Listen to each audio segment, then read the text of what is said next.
Bonjour, c'est la sœur Bardolu. Alors aujourd'hui je reviens avec un nouveau thème que le Saint-Esprit me met à cœur. Alors aujourd'hui je vais parler du thème croyez en vous. Croyez en vous. Pourquoi croyez en vous? Parce que tout simplement Dieu a déposé des grâces en nous. Que ce soit des grâces naturelles, que ce soit des grâces spirituelles, il faut croire en ce que Dieu a déposé en nous. Et pour croire, il faut tout simplement avoir la foi. Et pour avoir la foi, il faut tout simplement accepter le Christ dans votre cœur en tant que Seigneur et Sauveur. Si ce n'est pas encore fait, vous pouvez dire: Seigneur Jésus, je viens devant toi. Je te demande pardon pour mes péchés. Je veux que tu t'installes dans mon cœur en tant que Seigneur et Sauveur. Que tu changes ma vie, que tu guides ma vie. Seigneur, merci de venir t'installer en moi. Que je sois vraiment une nouvelle créature et que les choses anciennes passent. Et quand vous faites cette prière, vous le faites avec un cœur ouvert. Vous le faites avec sérieux. Vous le faites vraiment avec authenticité. Et si vous le faites d'une manière sérieuse et que vous avez vraiment ouvert votre cœur au Seigneur, vous allez voir que votre vie ne sera plus la même vie. Il y a des changements qui vont se manifester dans votre vie. Il y a des choses qui ne pourront plus, je ne sais pas moi, si vous avez des problèmes quelconques, si vous croyez, le Seigneur peut agir dans vos vies. Par la foi, si vous avez la foi, Dieu peut agir dans votre vie. Mais il faut croire, il faut avoir vraiment ce cœur pur, ce cœur authentique et de se dire: Seigneur Jésus, quand je parle cœur pur, dans le sens où le cœur honnête, d'accord? Parce que quand on vient au Seigneur, on n'a pas forcément un cœur pur, d'accord? On avait une vie ancienne, on avait une vie passée et c'est pas tout le monde qui a un bon cœur quand il vient à Christ, d'accord? Il y en a, parce qu'il y en a qui, quand ils naissent, ils ont un bon cœur.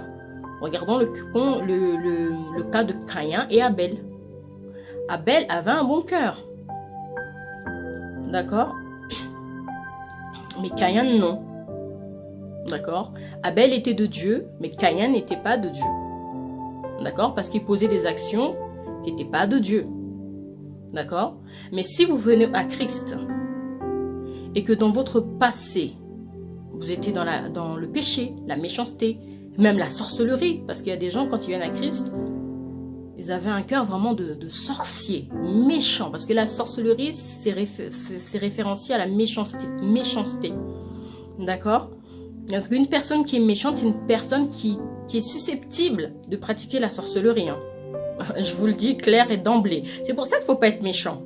C'est pour ça qu'il faut avoir un cœur pur. C'est pour ça qu'il faut aimer les autres. Il faut aimer les gens. Il faut vouloir le bonheur des autres. Il faut vouloir que l'autre puisse avancer. Il ne faut pas être jaloux des gens. Il ne faut pas être jaloux des gens, non. Ça, c'est pas Dieu. Ça, Dieu, il veut que tout le monde réussisse. Dieu veut que tout le monde soit fort. Dieu veut que tout le monde soit grand. Dieu veut que tout le monde soit prospère. Dieu ne fait pas de favoritisme. Il ne fait pas de favoritisme. Il dit dans Acte 10, 35, « Je reconnais que je ne fais exception de personne.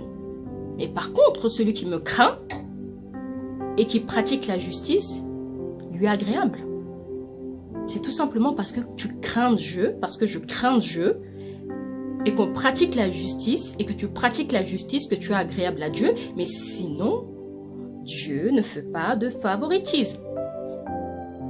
Donc, si tu acceptes le Christ aujourd'hui, je suis contente, Dieu est content, les anges sont contents, il y a une fête dans le ciel. Mais fais-le avec sincérité, ouvre véritablement ton cœur. Ouvre véritablement ton cœur. S'il y avait un cadenas, retire ce cadenas, ouvre ton cœur au Seigneur. Ouvre ton cœur à Dieu. D'accord? Ouvre ton cœur à Dieu. Parce que je ressens qu'il y a un sommeil aussi spirituel. Une somnolence. Une somnolence spirituelle. Et Jésus, il est toujours là. Jésus nous aime. Jésus, il veut toujours qu'on puisse parler de lui, évangéliser, prêcher sa parole. le servir. Jésus, il guérit toujours. Jésus restaure toujours. Jésus libère toujours. Il est le même hier, aujourd'hui, éternellement. Faut pas dormir. Faut se réveiller. Si tu te réveilles, ton prochain va se réveiller. Si toi-même tu te réveilles, ton prochain va se réveiller. Mais il faut pas dormir. D'accord?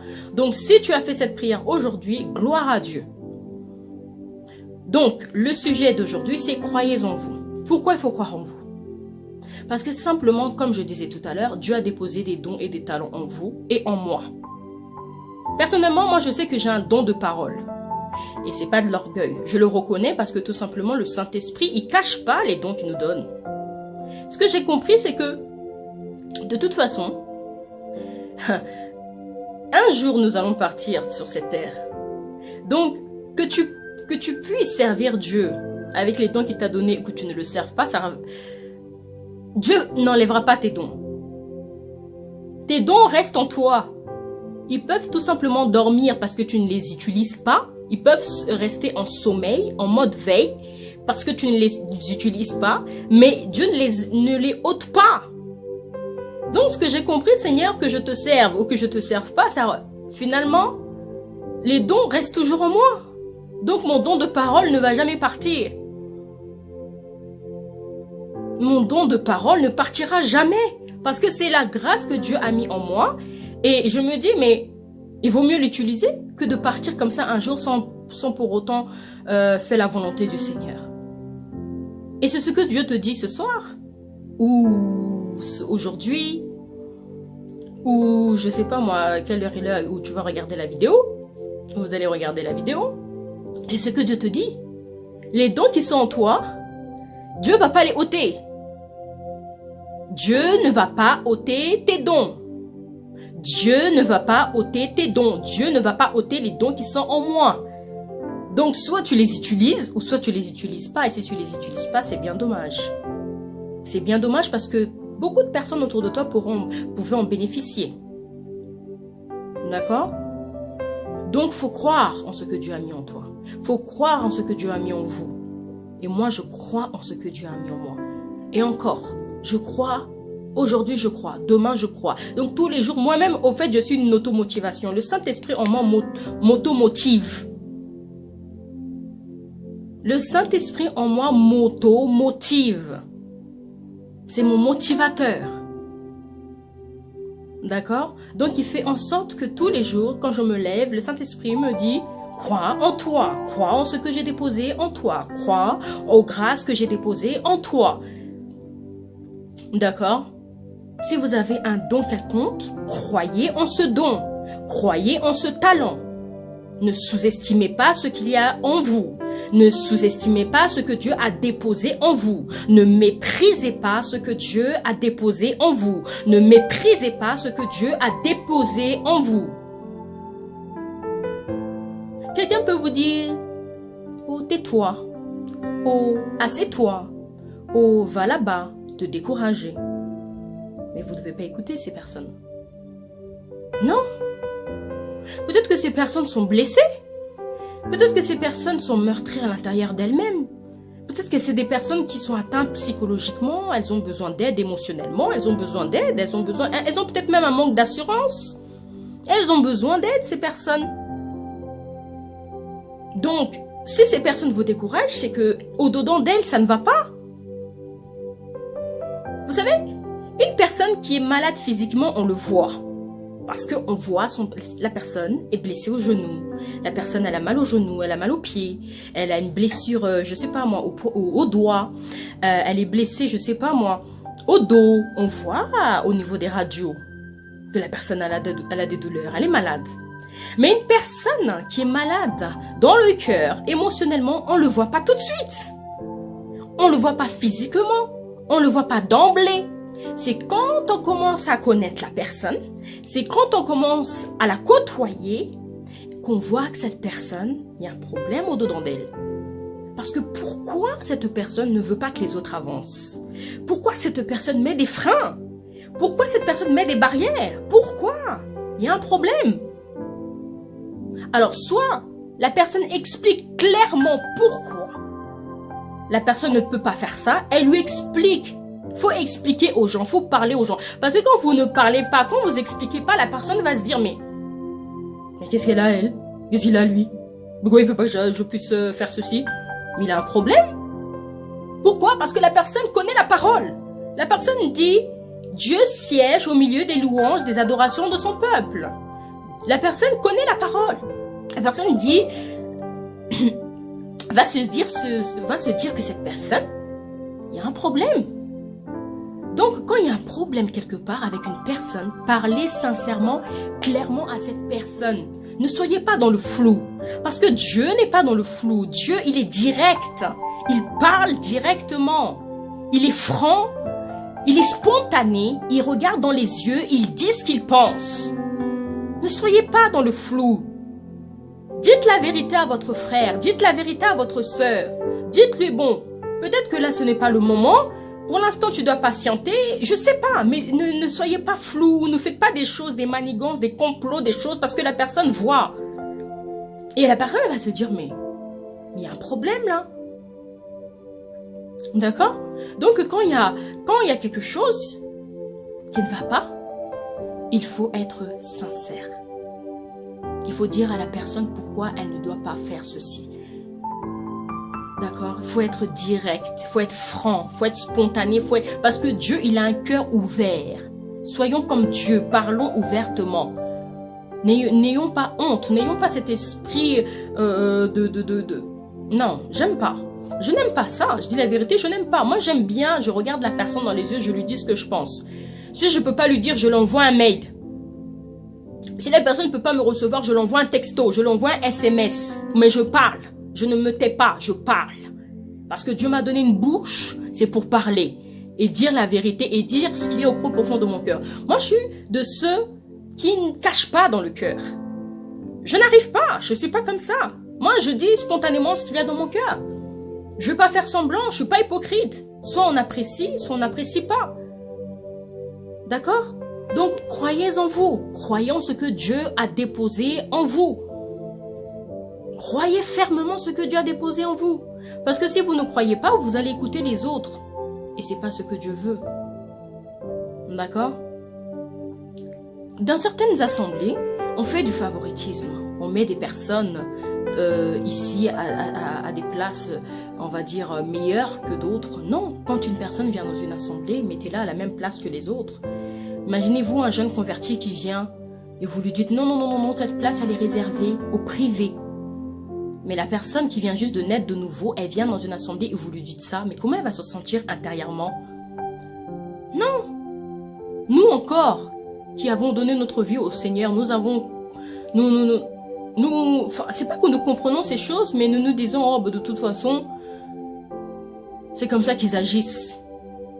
Mais une personne qui vient juste de naître de nouveau, vous l'accueillez dans une assemblée, vous lui dites non, cette place elle est réservée, mais elle va s'en sentir comment? Écoutons, agissons avec amour. Accueillons les gens avec amour. Accueillons les gens de la même manière. Il n'y a pas de favoritisme. Hein. Acte 10, 34-35 dit qu'il n'y a point de favoritisme. Dieu nous aime de la même manière. D'accord? Dieu nous aime de la même manière. Je ne parle pas des autorités où, bon, on peut distinguer les autorités pour le respect. Parce que des fois, les enfants de Dieu, des fois, bon, certaines personnes abusent. Donc c'est pour ça, des fois, on peut distinguer les places des autorités avec le peuple. Ça me dérange pas. Moi, ce qui me dérange, c'est comment on accueille les gens. Comment on fait ressentir les gens. D'accord? Montrez, enfin, vous priez un Dieu d'amour. Montrez que vous aussi, vous êtes amour. Parce que les jeunes convertis, quand ils viennent, quand vous faites la différence entre les autres, ils vont se dire, mais finalement, mon Dieu, il est comme ça. Or que non, Dieu n'est pas comme ça. Dieu, il est amour. Dieu, il aime tout le monde. Donc, montrez ce Dieu d'amour aux gens. Montrez la simplicité. Dieu, il est simple. Il nous accueille simplement dans sa présence. Moi, je sais que quand je prie, le Saint-Esprit, il est tellement simple. J'ai juste à ouvrir ma bouche, à ouvrir mon cœur. Le Saint-Esprit, tout de suite, je sens la manifestation de sa présence parce qu'il est simple. Le Saint-Esprit est simple. Il est simple. Arrêtons de compliquer les choses. Ce n'est pas la vision du Saint-Esprit, mais c'est ta vision.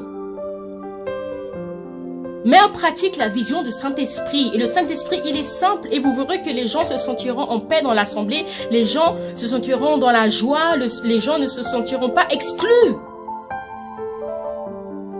Pour quelqu'un qui connaît le Seigneur, qui a reçu le Christ pendant un moment, ok, il peut se forger auprès de Dieu parce qu'il sait trouver la présence de Dieu. Il sait comment faire pour aller vers Dieu, pour prier, pour se renforcer.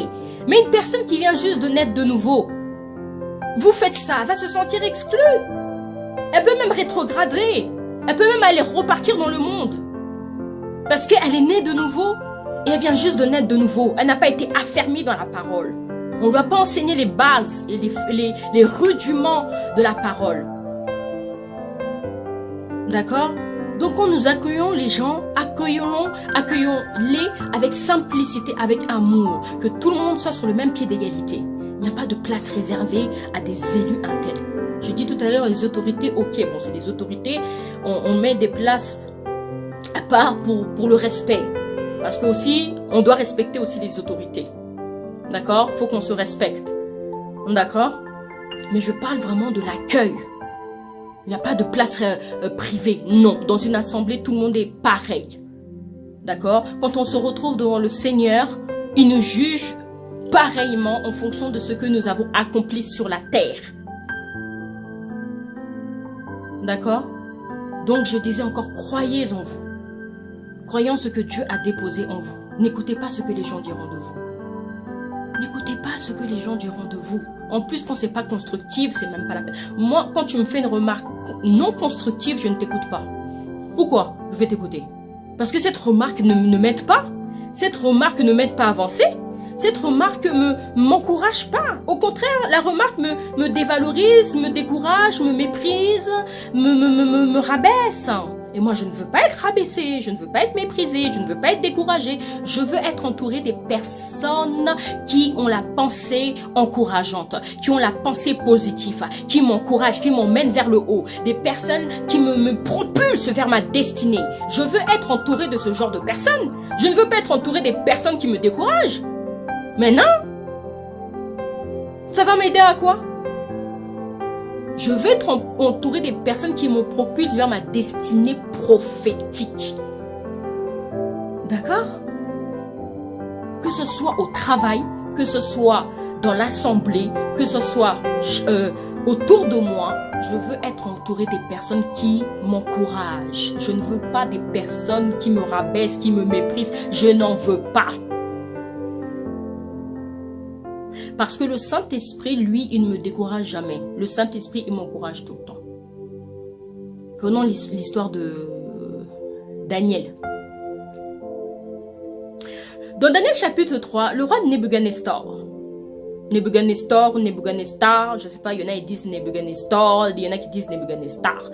Enfin bref, c'est la même personne, le roi de Babylone. Nebuchadnezzar, il fabrique une statue en veau d'or. Il dit au son de la trompette, tout le monde doit se prosterner. Et mais attendez. Donc, parce que toi, tu as fabriqué ta statue d'or, donc au son de la trompette, tout le monde doit se prosterner. Mais non, je suis pas obligé de me prosterner devant toi, Nebuchadnezzar. Prosterne toi-même devant ta statue d'or, mais pas moi. Et j'aime bien parce que Shadrach, Meshach, Abednego, ils ont cru en leur Dieu. Ils ont cru au roi des rois, au Seigneur des seigneurs. Ils ont dit non, nous on ne va pas se prosterner devant ta statue d'or. Non, nous on a un Dieu. Moi je ne me prosterne pas devant ta statue d'or, Nebuchadnezzar. Et le roi Nebuchadnezzar, il donne des ordres à ses soldats de jeter Shadrach, Meshach, Abednego dans la fournaise. D'accord? Et plus loin, la Bible nous dit que, mais le roi Nebuchadnezzar se rend compte, il dit, mais n'avons pas nous jeté ces 3 hommes dans la fournaise? Et il dit, mais maintenant j'en vois 4. Et le 4e ressemble à un fils des dieux. Alléluia. Vous voyez, donc avec le Seigneur, quand vous croyez en vous, quand vous croyez en Dieu, en ce que Dieu a déposé en vous, vous allez être victorieux. J'ai bien aimé ce passage. D'accord? Nebuchadnezzar, il se dit, ah, donc les Nebuchadnezzar, c'est les personnes qui vous découragent, hein. Les personnes qui vous méprisent, les personnes qui vous rabaissent, c'est ça les Nebuchadnezzar. D'accord? Donc, faut pas les écouter. Faut pas les écouter, c'est leur travail, c'est l'ennemi qui les envoie pour vous déstabiliser, pour vous décourager, pour vous mépriser, parce qu'ils ont peur de votre Dieu. Ils ont peur de notre Dieu compris. Ce Dieu-là, il s'appelle l'Éternel des armées. Donc, comme ils ont peur, tout ce qu'ils trouvent à faire, c'est décourager, mépriser. C'est fatigant. Vous n'êtes pas fatigué à être méchant. Soyez bon. C'est bien d'être bon. Vous n'êtes pas fatigué. Vous n'êtes pas fatigué dans la sorcellerie. Vous n'êtes pas fatigué dans la méchanceté. Vous n'êtes pas fatigué. Waouh! C'est pas possible. Donc, Shadrach, Meshach, Abednego ont vraiment refusé de se prosterner devant leur veau d'or. Mais on a vu que Nebuchadnezzar lui-même a reconnu qu'il y avait un quatrième homme dans la fournaise. Et ce quatrième homme les a sauvés. Donc, ce quatrième homme représentait notre Dieu. Donc, peu importe ce que les gens peuvent dire ou penser de vous, si vous croyez en ce Dieu-là, si vous croyez en vous, en ce que Dieu a mis en vous, le Seigneur vous sortira de la fournaise. D'accord? Il vous sortira de la fournaise. Parce qu'on regarde encore plus loin, Darius, il jette encore Daniel. Je crois que c'est dans un autre chapitre par contre celui-ci. Je ne sais plus si c'est chapitre 6 ou 7. En tout cas, c'est dans le livre de Daniel. Darius, il jette Daniel dans la fosse aux lions. Plutôt. Il jette Daniel plutôt dans la fosse aux lions. Parce qu'il y a les satrapes, ils sont encore venus accuser. Voilà, les décourageurs, les satrapes. Ils sont venus décourager, apporter des paroles au roi Darius. Et comme ils étaient en train de presser Darius, à jeter Daniel dans la fosse aux lions parce que Daniel priait le Dieu véritable, eh ben, ils ont jeté Daniel dans la fosse aux lions. Mais Darius, il se lève, il vérifie si Darius n'a pas été mangé par les lions. Et Daniel, il dit non, je suis sain et sauf, je n'ai pas de blessure. Mon Dieu a envoyé un ange pour me sauver. Alléluia. Mon Dieu envoie des anges pour vous sauver. Dieu d'Abraham, d'Isaac et de Jacob envoie des anges pour sauver ses élus, pour sauver ses enfants, pour sauver. Alléluia. Donc Daniel a tenu ferme. Il a cru en ce Dieu. Il a cru en lui. Donc nous aussi, nous devons tenir ferme. Et que même si on te met dans une fosse aux lions, ton Dieu te délivrera de cette fosse. Dieu enverra des anges. Si tu crois, cette parole est pour toi. Si tu crois, cette parole est pour toi. D'accord?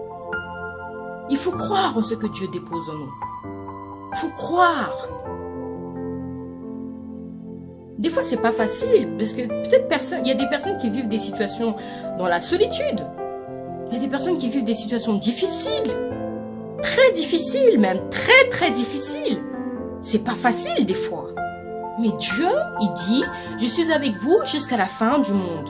Je suis avec vous jusqu'à la fin du monde. Donc Dieu ne nous abandonne jamais. Dieu ne nous abandonne jamais, jamais. Le mot jamais là, ici on peut le dire. Jamais. Puisque dans le monde on te dit il faut jamais dire jamais. Mais là je dis jamais. Dieu ne nous abandonne jamais. Ok? Dieu ne nous abandonne jamais. Que tu sois jeté dans une fournaise, que tu sois jeté dans la fosse aux lions, Dieu ne t'abandonnera jamais. Dieu ne m'abandonnera jamais. Et je dis bien jamais. D'accord? Donc il faut croire, il faut persévérer. Il faut faire simplement ce qu'il y a en toi. Fais sortir ce qu'il y a en toi dans la simplicité. Ne pense pas à ce que les gens diront. Ne pense pas à ce que les gens feront. Ne pense pas à tout ça. Parce que tout ça là, c'est des... on va dire, des barrières. C'est l'ennemi qui fait ça pour te stopper, pour te déstabiliser, pour que tu restes à ta même place, que tu te taises et que tu ne puisses pas manifester ce que Dieu a mis en toi. Mais c'est une ruse. L'ennemi est rusé. Il est rusé. D'accord? Gédéon. Dieu l'a utilisé. Dieu l'a utilisé, malgré qu'il ne croyait pas en lui au début. Il dit, ma famille est la plus pauvre à Manassé et je suis le plus petit dans la maison de mon père. Dans ma famille, je suis le plus petit. Mais Dieu lui dit quoi? Va avec la force que tu as, vaillant héros, tu battras Mandiant comme un seul homme. Va avec la force, je te dis maintenant, va avec la force que tu as et tu battras les Mandianites avec un seul homme. Va avec la force que tu as, va avec ce que tu as, que ce soit au niveau, dans le ministère, que ce soit professionnellement, fais ce que Dieu te demande de faire. Va avec toutes les grâces que Dieu a déposées en toi. Ne te repose pas, ne dors pas. Va avec ce que Dieu a mis en toi. Jephthé, dans Juge chapitre 11, donc Gédéon c'est Juge chapitre 6, Jephthé dans Juge chapitre 11, il devait combattre les fils d'Amon. Mais ses frères l'ont chassé parce qu'il était né d'une femme prostituée. Et des personnes, ils pensent que parce que ta mère, elle est ainsi, ton père est ceci, ou bien peu importe les situations, ils se disent, ah, Dieu ne peut pas l'utiliser. Ah bon? Mais depuis quand Dieu regarde à tout cela? Jephthé, sa maman, était prostituée.